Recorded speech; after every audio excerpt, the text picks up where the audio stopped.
Seluruh perbuatan yang kita lihat, kita dengar di alam semesta ini adalah perbuatan Allah Subhanahu wa ta'ala. Nah, ini tauhid af'al ngarannya.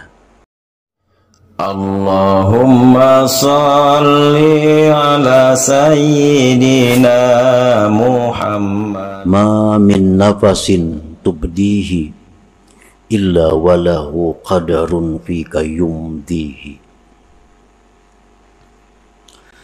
Yang artinya tidak ada daripada nafas, tidak ada daripada nafas yang kamu tampakkan, yang kamu zahirkan, yang kamu keluarkan, melainkan bagi nafas itu ada takdir pada engkau yang Allah lalukan. Itulah arti daripada hikmah yang ke-22 ini. Yang maksudnya adalah inna anfasaka wa anfasa ghairik qad ammahal qadar. Sesungguhnya napas-napas engkau dan napas-napas selain engkau sungguh telah meliputi akan dia oleh takdir. Jadi seluruh napas-napas kita ini dan napas-napas orang lain itu semuanya tidak lepas dari takdir Allah. Walaupun satu napas, tidak ada yang keluar daripada takdir Allah.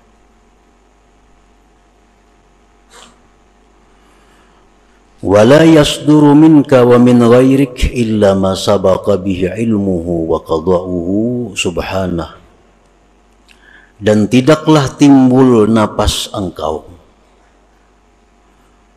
dan tidaklah timbul itu napas daripada engkau dan dari selain engkau, melainkan yang telah terdahulu dengannya pengetahuan dan keputusan Allah Subhanahu wa ta'ala. Artinya seluruh napas kita ini dan napas orang-orang lainnya itu sudah dahulu kala diketahui oleh Allah dan sudah dahulu kala ditentukan oleh Allah Subhanahu wa ta'ala. Falazimaka an tarda biqada'ihi wa qadarihi, maka wajiblah engkau bahwa ridha dengan keputusan Allah dan takdir Allah itu. Wajiblah engkau ridha dengan apa-apa yang ditentukan dan ditakdirkan oleh Allah. Wa hakikatur ridha an la ta'tarida 'ala Allah Subhanahu wa ta'ala, dan bermula hakikat ridha itu adalah bahwa engkau tidak mengiktirad, bahwa engkau tidak membahas, bahwa engkau tidak menentang apalagi marah atas Allah Subhanahu wa ta'ala. Nah, para muhibbin rahimakumullah, orang yang marah kepada Allah berarti adalah orang yang tidak ridha dengan Allah. Bisakah manusia, bisakah kita ini marah kepada Allah? Allah di akhirat nanti akan menanyakan kepada kita, wahai Fulan bin Fulan, engkau pada hari anu, jam anu, kenapa marah kepadaku? Wahai Fulan bin Fulan, engkau pada hari anu, tanggal anu, jam sekian, kenapa engkau mencela, mencaci makiku? Seorang hamba ini bertanya kepada Allah, wahai Tuhanku, aku tidak pernah marah kepadamu. Aku tidak pernah mencaci makimu. Kata Allah, tidak. Kau pernah marah kepadaku. Kapan kau marah kepadaku? Di waktu kau marah kepada hambaku. Kapan kau itu marah kepadaku? Di waktu kau marah kepada hamba-hambaku. Kapan kau mencaci maki aku? Ketika engkau mencaci maki hamba-hambaku. Nah, para muhibbin rahimakumullah, berarti kalau kita ini benci kepada hamba, kepada makhluk Allah, sama dengan benci kepada Allah. Kalau kita mencaci maki hamba Allah, makhluk Allah, pada hakikatnya kita mencaci maki Allah. Rasulullah SAW bersabda, la tasubbud dahra fa innallahu wad-dahru. Jangan kau mencaci maki terhadap masa. Jangan engkau mencaci maki keadaan-keadaan. Sesungguhnya Allah itulah yang mencipta keadaan-keadaan itu. Nah, para muhibbin rahimakumullah. Sebagaimana dalam hadis disebutkan, Allah bersabda, Allah berfirman kepada hambanya, "Ya Tuhan, wahai fulan," ini di akhirat, "aku sakit, engkau tidak menjenguk aku. Wahai fulan, aku lapar, engkau tidak memberi makan kepadaku." Ujar si hamba, "Ya Allah, bagaimana engkau itu bisa sakit? Engkau Tuhan." Kata Allah, "Hambaku itu sakit, tapi kau tidak membisuknya." Seseorang yang sakit itu adalah orang yang dikehendaki Allah sakit. Nah, kalau kita tidak membisuk dia, sama dengan tidak membisuk Allah. Kada mailangi Allah. Aku kelaparan, ya Tuhan, engkau kada memberi makani aku. Jadi kita, ya Allah, engkau Tuhan, mana mungkin lapar. Hambaku lapar, engkau tidak memberi makan dia. Nah, lapar itu adalah ciptaan Allah. Orang yang lapar, orang yang dikehendaki Allah. Kalau kita kada memberi makan kepada mereka, sama tidak memberi makan kepada Allah. Nah, jadi sangkut pautnya dengan yang kita baca ini adalah bahwa kita wajib ridha dengan apa yang ditentukan oleh Allah Subhanahu wa ta'ala, karena setiap napas kita dan napas selain kita itu pasti ada takdir yang meliputinya. Para muhibbin rahimakumullah, Allah Subhanahu wa ta'ala berfirman, "Wallahu khalaqakum wa ma ta'malun." Allah yang menciptakan kamu dan menciptakan segala perbuatan kamu. Itu Al-Quran. Bila mana kita belajar tauhid sifat 20 umpamanya, atau yang lebih tinggi daripada itu, kita mengenal tauhid af'al. Nah, kita mengenal tauhid af'al. Arti tauhid af'al itu apa?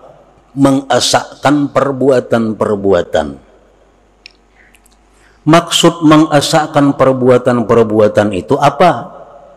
Mengiktikadkan di dalam hati bahwa tidak ada perbuatan dalam alam semesta ini melainkan perbuatan Allah Subhanahu wa ta'ala. Nah, itu tauhid af'al.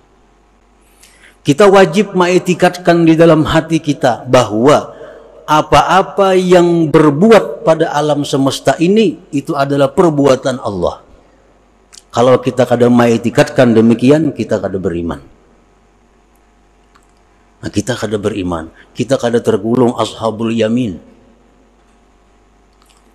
Seluruh perbuatan yang kita lihat, kita dengar di alam semesta ini adalah perbuatan Allah Subhanahu wa ta'ala. Nah, ini tauhid af'al ngarannya.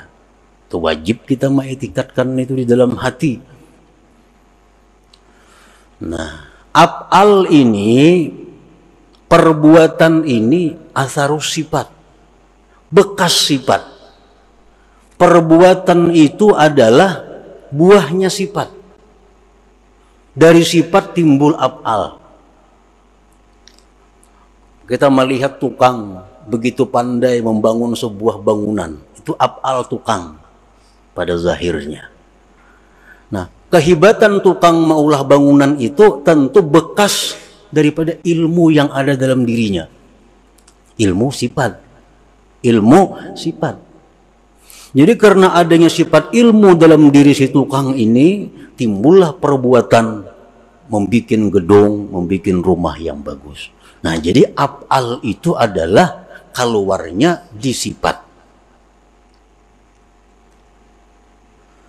Nah, kita kembali bahwa seluruh perbuatan ini adalah perbuatan Allah. Seluruh perbuatan adalah perbuatan Allah. Dan perbuatan Allah itu, fi'il Allah itu bekas dari sifat Allah. Bekas dari sifat Allah. Dan sifat Allah itu banyak. Sifat Allah banyak. Tetapi kesimpulan dari banyaknya sifat Allah itu dibagi dua. Ada sifat Allah yang dinamakan Al-Jamal, ada sifat Allah yang dinamakan Al-Jalal. Al-Jamal ini artinya keindahan, keelukan. Seperti apa sifat-sifat yang dalam kelompok Al-Jamal ini? Sifat pengasih, penyayang, pecinta, pemelihara, pemberi, pemaaf, pengampun. Itu sifat-sifat keindahan, keelokan. Yang kedua dinamakan sifat Al-Jalal, sifat kebesaran. Dalam kelompok sifat kebesaran ini, Allah itu maha menyiksa, Allah itu maha memudaratkan, Allah itu maha menggagahi, Allah itu maha perkasa. Nah, ini kelompok sifat Al-Jalal. Jadi seluruh perbuatan-perbuatan yang ada kita lihat ini, itu kada lepas daripada antara dua. Bisa Al-Jalal, bisa Al-Jamal. Bisa keelukan, bisa kebesaran. Nah, para muhibbin rahimakumullah. Kalau kita melihat manusia, nah, manusia ini orangnya penyayang, pemaaf, tutur katanya lembut, dikawani nyaman, dikawani kada susah membahas. Nah, ini adalah bekas daripada jamal, keindahan Allah. Ada kada kita bisik manusia nangka itu? Pasti ada. Manusia-manusia yang tutur katanya lembut, orangnya pemurah, orangnya penyayang, orangnya kada penyinggungan, orangnya kada pengarasan, orangnya kawa diatur. Ada kada manusia macam itu? Ada. Nah, ini adalah sifat-sifat yang nampak pada orang itu, sifat keelukan Allah. Nah, kalau kita berhadapan dengan sifat keelukan ini, kita dengan mudah ridha kepadanya, senang, dengan mudah ridha kepadanya. Tetapi kita kadang-kadang ada berhadapan dengan perbuatan-perbuatan makhluk Allah yang merupakan sumbernya dari jalal kebesaran Allah. Orangnya kasar, salah sedikit tersinggung, salah sedikit bisa kada memberi, salah sedikit bisa menghantam. Ada kada manusia macam itu? Ada. Kada kawat salah, kalau amuk. Nah, ini adalah manusia-manusia yang merupakan perbuatannya itu dari sifat jalal, kebesaran Allah. Nah, kita dituntut untuk juga ridha kepada orang seperti ini. Kita dituntut juga untuk ridha dengan orang seperti ini. Jangan hanya ridha kepada yang jamal tadi, nyaman itu. Tapi kita mesti juga ridha kepada yang jalal, karena kedua-duanya adalah sifat Allah Subhanahu wa ta'ala. Nah, di sini kita diuji tauhid af'al kita. Apakah kita tauhid af'al itu hanya sampai dalam kitab? Apakah tauhid af'al kita hanya sampai utak? Apakah sampai ke hati kita? Bisakah kita ridha kepada orang-orang yang kita berhadapan dengan orang-orang yang bersifat berkelakuan al-jalal? Tutur katanya kadang menyamani, padas. Kadang-kadang bisa memukul, kadang-kadang bisa menyindir, kadang-kadang pokoknya ngalih diatur manusia nih. Nah, ini pun adalah dari sifat Allah al-jalal. Nah, kadang-kadang kita marah kepada orang seperti itu. Kadang-kadang kita benci kepada orang seperti itu. Nah, di akhirat nanti Allah, kenapa kau benci kepadaku? Kenapa kau marah kepadaku? Biar kita kan udah marah kepada engkau ya Allah. Ya Tuhan, tuh ada hambaku nang ceribit, kenapa engkau marah kepadanya? Ada hambaku nang keras, kenapa engkau marah kepadanya? Berarti kau marah kepadaku. Karena sama-sama dari sifat Allah subhanahu wa ta'ala. Nah, inilah kita dituntut dengan ridha ini. Falazimaka antarda biqadaihi wa qadarihi wa hakikatur ridha an la ta'tarida 'ala Allah subhanahu wa ta'ala. Anak, kadang-kadang anak kita ini macam-macam. Ada anak yang merupakan percikan daripada jamal Allah, atau tur katanya bagus, hormat lawan kuitannya, maasi apa nang dituduhi, memperhatikan lawan kita, sayang lawan kita. Nah, ini anak adalah percikan daripada keelukan keindahan Allah. Kita ridha dengan anak ini, nyaman ridha, nyaman senangnya. Tapi ada anak nang kada kudu diurus, nang kehendaknya. Hendak kita kada jalan. Jadi kita A nya B. Jadi kita ke pasarnya kada mau. Jadi kita gawi ini, gawi ampunnya nang jadi. Nah, ini anak adalah percikan daripada jalal Allah. Apakah kita benci dengan anak ini, marah kepada anak ini, berarti kita marah kepada Allah subhanahu wa ta'ala. Nah, disitulah kita dituntut ridha kepada Allah. Jadi ridha kepada Allah jangan separuh-separuh. Ini nang jamalnya aja nang ridha.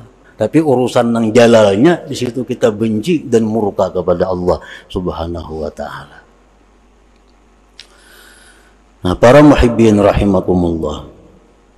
Dan semuaan yang ada di alam semesta ini kada akan lepas daripada dua sifat itu. Apapun. Makanan. Nah, makanan ini kalau nang percikan daripada jamalnya Allah, dimakan nyaman, menyihatakan awak, rasanya nyaman, harganya murah. Ini jalal, jamal Allah, jamal Allah. Ada nang makanan bila tak makan batuk.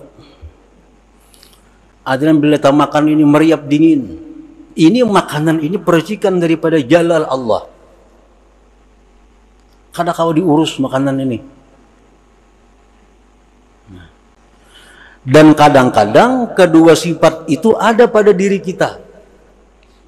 Ada pada diri kita.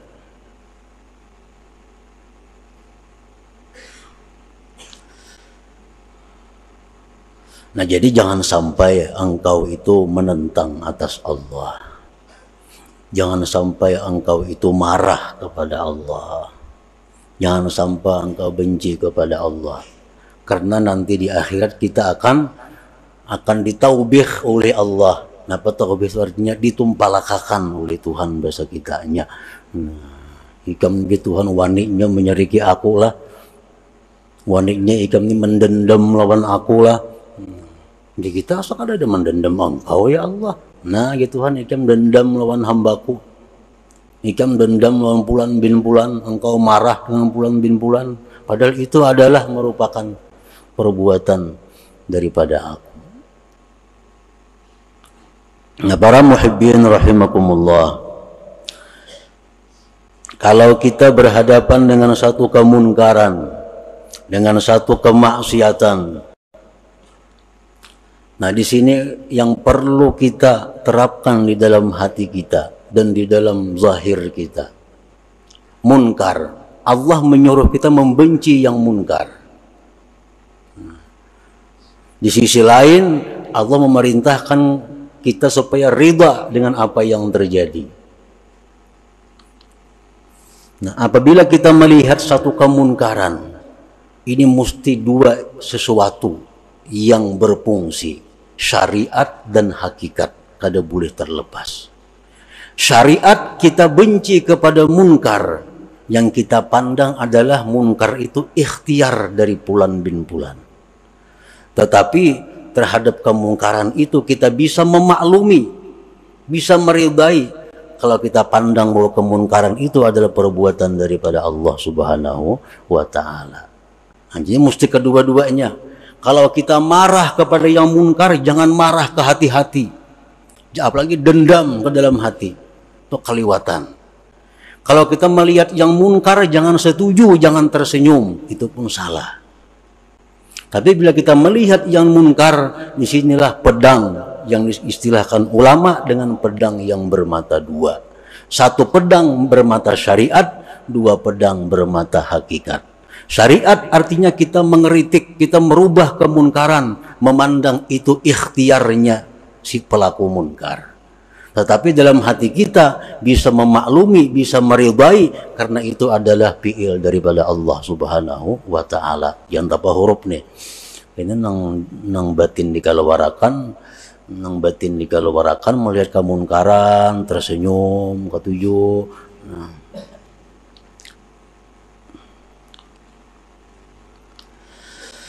Nafa'ampa suka ma'dudatun wa mahsubatun fa idza intaha akhiru anfasika rahalta ila akhiratika wa tarakta ad-dunya wa zinataha wa ma ahbabta biha min malin wa jahin wa ahlin wa ghairiha.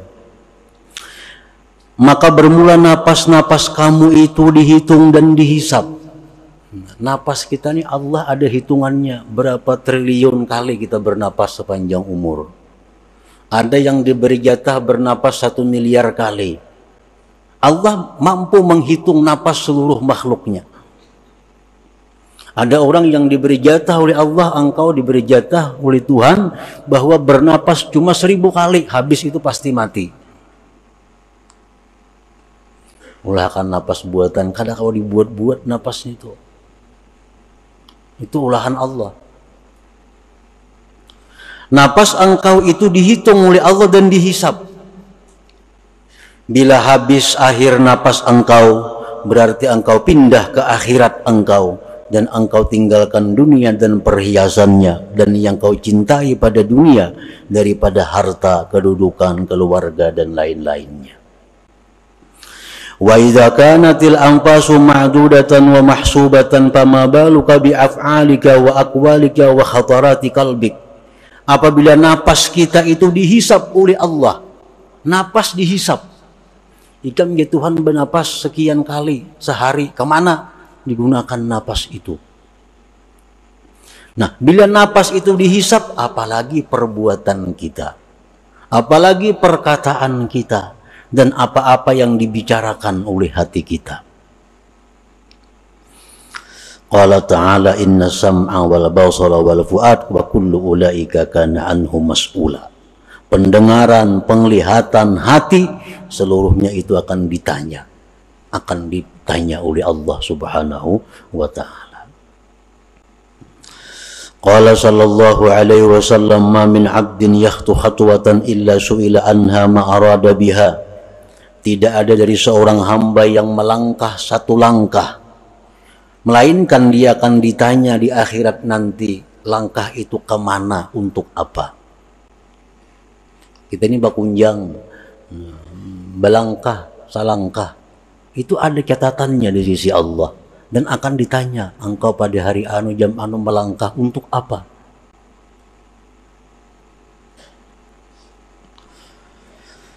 Wa qala Rasulullah sallallahu alaihi wasallam idza kana yaumul qiyamah da'a Allahu bi 'abdin min 'ibadihi fayuqifuhu baina yadayhi fayas'aluhu an jahihi kama yas'aluhu an 'amalihi. Apabila hari kiamat terjadi, Allah memanggil dengan seorang hambanya dari hamba-hambanya. Allah dirikan hambanya itu di hadapannya. Allah tanya hambanya itu tentang pangkatnya, sebagaimana Allah menanya daripada perbuatannya. Nang berpangkat-pangkat itu ditanya Allah juga. Kamu pangkat apa? Jabatan apa? Di mana ikam dapat jabatan itu, dengan jalan apa? Kemana ikam menggunakan jabatan-jabatan itu? Ditanya oleh Allah. Menjadi pembakal, jadi camat, apalagi bupati, apalagi nang ke atasnya. Bukan inting, itu akan ditanya dengan jalan apa engkau dapat jabatan itu. Nah, dan kemana menggunakan jabatan itu? Ditanya oleh Allah. Dengan apa dapat jabatan itu? Kayak apa caranya minta jabatan? Imbah menjabat bang, kayak apa kelakuannya? Nah, pejabat-pejabat yang paling celaka itu adalah pejabat-pejabat yang mempersulit umat Nabi Muhammad sallallahu alaihi wasallam. Pejabat pembakalkah? Jangan mempersulit. Bila mempersulit, Nabi kita mendoakan sulitkan mereka di akhirat. Bah, kalau sudah Nabi mendoakan itu sudah kiamat. Nah, pejabat-pejabat itu Nabi mudahkan atas umatku urusan mereka. Jangan dipersulit. Kalau mempersulit, Allah akan menyulitkan kamu di akhirat. Kalau Allah menyulitkan di akhirat, pasti akan binasa. Orang mula KTP, jangan tapi dipersulit. Maulah kartu keluarga, maulah apa, maulah mengirim proposal, jangan dipersulit. Apalagi diintai duit. Kenapa? Bahayanya. Amunnya beriman, takutan itu. Cuma karena tipisnya iman, ya gawian nangka itu. Dikiranya Allah itu buta. Dikiranya Allah kada menghitung. Dikiranya Allah kada menghisap. Padahal Allah akan menghisap, menanya. Nabi kita mendoakan itu. Siapa-siapa yang mempermudah umatku, permudahkan ya Allah dia. Mudah. Tapi siapa yang mempersulit umatku, sulitkan urusannya. Ini orang maulah surat apa, dipersulit, mengkau dipersulit, persulitnya aja kayak apa, buli-buli, 4-5 kali bulik. Supaya kada biris. Mestinya orang-orang diberi Allah jabatan itu, diberi amanah itu untuk mempermudah, mempernyaman umat Nabi Muhammad sallallahu alaihi wasallam. Mengatakan pembakal-pembakal, camat-camatnya, hendak selamatnya. Hendak selamat. Jangan menyulitkan. Jangan menyulitkan. Kenapa sebabnya? Ini mereka ini digaji oleh yang dipersulit ini. Mana orang sudah menggaji dipersulit pulanglah. Nah, itu yang Nabi kita marah besar kepada mereka itu.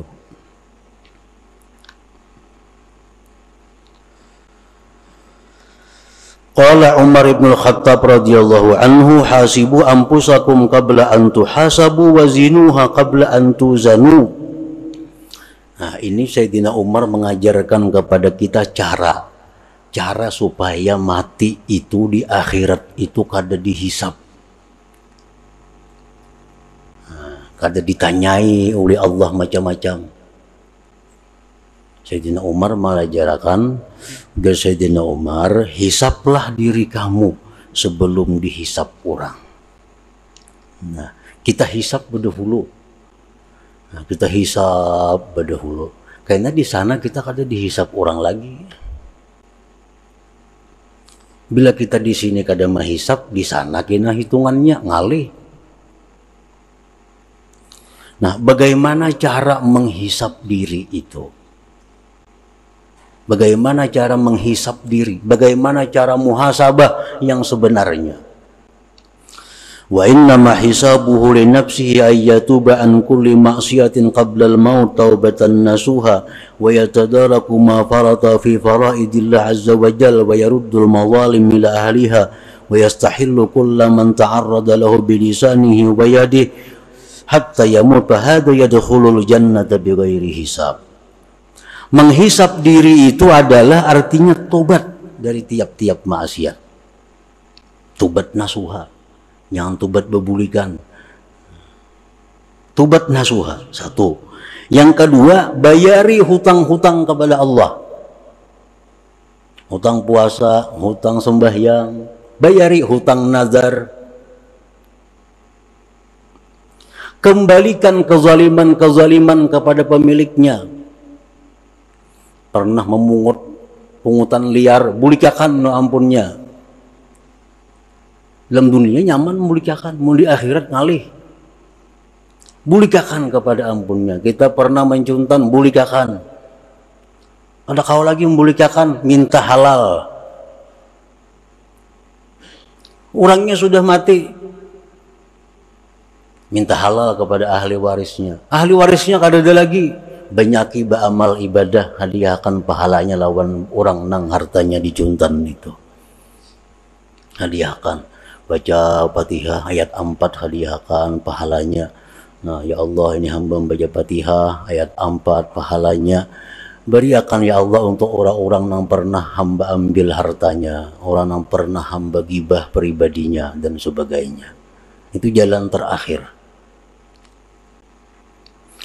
Nah, bila kita bisa melakukan itu, mati kita, yadkhulul jannata bighairi hisab, maka masuklah surga tanpa dihisab lagi. Nah, ini amalan masuk surga nang tanpa hisab nang sebenarnya itu. Kalau ada amalan-amalan siapa membaca ini sok surga bighairi hisab, itu hanya penunjang. Siapa sembahyang tengah malam masuk surga tanpa hisab, itu hanya penunjang. Tapi intinya adalah ini. Tobat dari maksiat, bayari hutang kepada Allah, bulikakan harta-harta orang yang ada pada diri kita, pada kekuasaan kita, bulikakan, dan minta halal kepada orang-orang yang kita sakiti, yang kita aniaya. Pertahankan sampai mati, mati kita ngarannya husnul khatimah, masuk surganya bighairi hisab. Nah, itu yang dimaksud daripada hikmah yang ke-22 daripada Al-Hikam Al-Ataiyah ini.